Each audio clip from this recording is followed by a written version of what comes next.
Merhabalar, ben Yüksel, kanalıma hoş geldiniz. Bu videoda çok modeller gönderdiğiniz, çok istediğiniz tek omuz bluzu anlatmaya çalışacağım. Çok sade bir örgüyle örmek istedim. Bunu yeni başlayanlar için de rahatça örebilmesi için. Sonraki zamanlarda örnek kullanarak da yapılışını göstermek isterim. Çünkü bu sene de çok moda. Bunun üzerinde birkaç model daha çalışabilirim. Bu yarım trabzan, tamamı yarım trabzanla örülmüş, sade, isterseniz hiç süs takmadan kendi haliyle de kullanabileceğiniz gerçekten kullanışlı ve şık bir bluz oldu. Umarım beğenirsiniz. Kalın ama %100 pamuk ip kullanıyorum. Ve 4 milim tığ kullanıyorum. Hani nereden bulabiliriz aynısını derseniz biraz zor. Eğer çevrenizde kiloyla ip satan yoksa bildiğimiz markaların işte Alize'nin Cotton Gold'u olabilir, Nako'nun denimi olabilir. Bunların da güzel ipleri var. Hani böyle %100 pamuk yakalamak biraz zor olsa da onlarla da çok güzel örülebiliyor. Daha ince olacak tabii ki bu ipe göre. O zaman da kullandığım trabzan sayısını arttırarak öreceksiniz. Zaten hiçbir şey değişmiyor. Önemli olan göğüs çevresinden ölçüyü almak.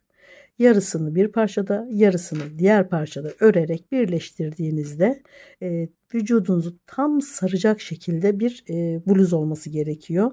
Biraz bol dursun, çok fazla sarsın istemiyorsanız trabzan sayısını gene 5-6 tane ya da 8 tane kadar arttırırsanız daha dökümlü bir bluz olur ama bunun hakkı biraz vücuda yapışan, oturan bir tarz olması gerekiyor. Şimdi ben ne yaptım? 55, 56, 57 zincir çektim. Üçüncü zincire batarak başladım. 55 tane yarım trabzan ördüm. Ve 2, 4, 6, 8, 10, 12, 14, 16, 18 sıra ördüm. Bu da kaç santim yapıyor? 18 santim yapıyor. Bu tabi sizin kendi ölçünüzle alakalı. 40 santimde genişliği, yine kendi ölçünüze göre yapacaksınız bunu da. Koltuk altından itibaren keserek omuz en yüksek yerine kadar örüp sonra da birbirine iki parçayı dikeceğiz.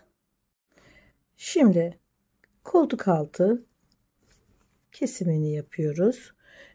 Bir zincir çekiyorum. Hemen aynı ilmeğe ilmek kaydırarak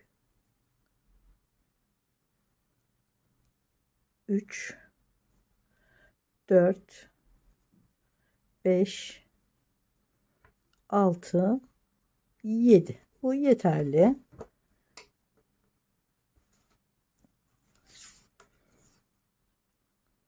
Beş santim kadar yeterli bence. Tabi bu gene sizin ölçünüze bağlı.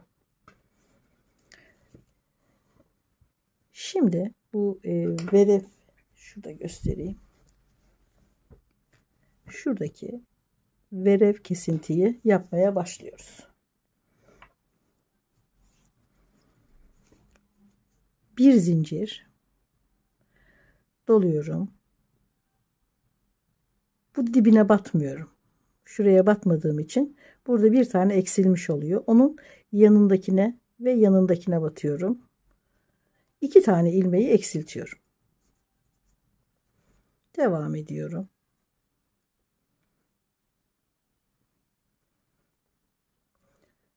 Hatta şuraya bir iğne koyalım. Bizim ilk eksilttiğimiz ilmek. Bir zincir çektik ve eksilttik. Hemen çektiğimiz zincirin dibine değil, yanındakine battım, yanındakine battım. Hem buraya batmadığım için bir tane eksildi, hem iki kere batıp bir tane ilmek çıkarttığım için ikinci ilmeği de eksiltmiş olduk. Devam ediyorum.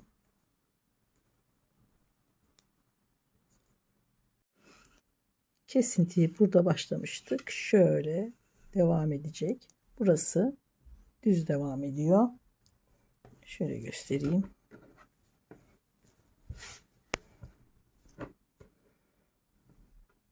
Koltuk altı düz devam ediyor. 7 ilmek bırakıyoruz. Burada kestiğimiz gibi burada örmeden dönüyoruz.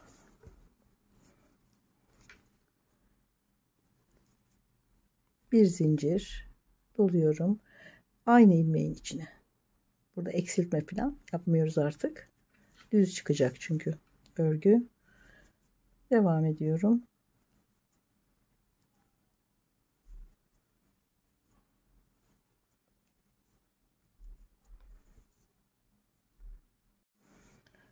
Sıra sonunda ilk eksilttiğim ilmeğe batmıyorum. Çeviriyorum. Bir zincir. Hemen dibine değil. Burada da eksiltme yapıyoruz dibine batmayarak. Onun yanındakine ve yanındakine.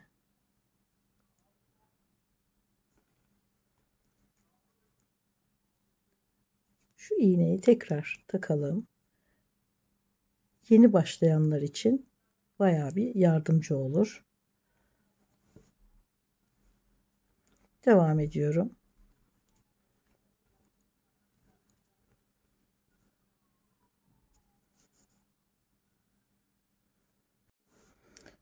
Burası bu şekilde düz devam edecek.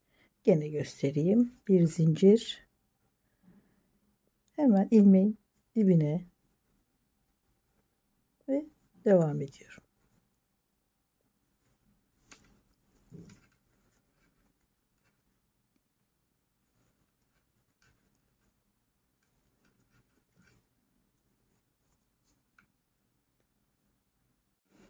Sıra sonunda gene bu eksilttiğimiz ilmeğe batmıyorum. Dönüyorum. Bir zincir. Buraya batmıyorum. Zaten buraya batmayarak bir tane eksiltmiş oluyorum. Yanındakine. Yanındakine 2 ilmekten de bir ilmek çıkartıp 2 tane eksiltmiş oluyorum. Bir de batmadan dönüyoruz en son eksilttiğimize. Bu şekilde eksilterek devam ediyoruz. Elinizdeki ilmekleri bir sırada kaç tane eksiltmenizi ortaya çıkartmak, belirlemek için bir hesap yapacaksınız tabii. Elinizde kaç tane ilmek var? Bu kesmeyi omuz üzerine kadar gelene kadar kaç sıra öreceksiniz ve bu sıralara kaçar tane eksilterek yapacaksınız. Bunun önce bir hesabını yapın. Ondan sonrası kolay zaten. Şimdi bir kere daha ölçtüm. Mankenin üzerinde şu uzunluğu, verev uzunluğu sanki 2 sıra daha istiyordu. Yani biraz bana küçük gibi geldi. 2 sıra daha ekledim. 19 sıra örmüştüm diğer parçayı. Şuradan itibaren bunu 21 ördüm. Şimdi diğerini de aynı ölçüyle öreceğim. 21 sırayla ve 8 ilmekle bitirmiş oldum. Omuzu birleştiriyorum. Şöyle tek ip alarak yan tarafa geçiyorum. Yan ilmeğe bu şekilde ve tek kat ip alarak dikişi kalınlaştırmadan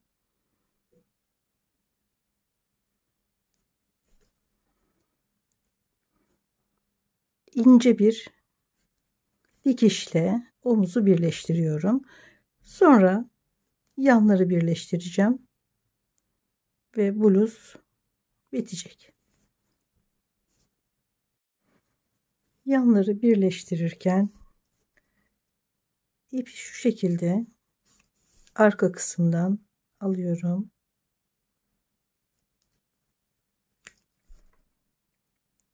sağlamlaştırıyorum ve en ucundan şöyle en uçtaki ilmeğe bağlıyorum.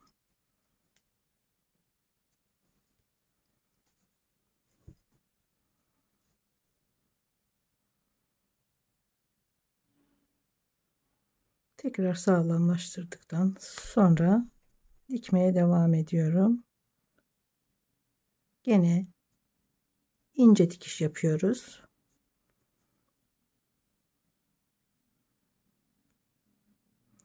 Derine batmadan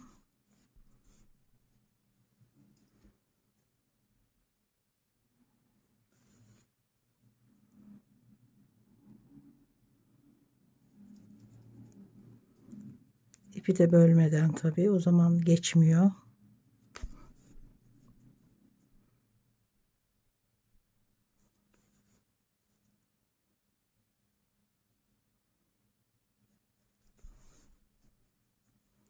Aralık olmayacak, tam bitişecek. Bu şekilde devam ediyorum.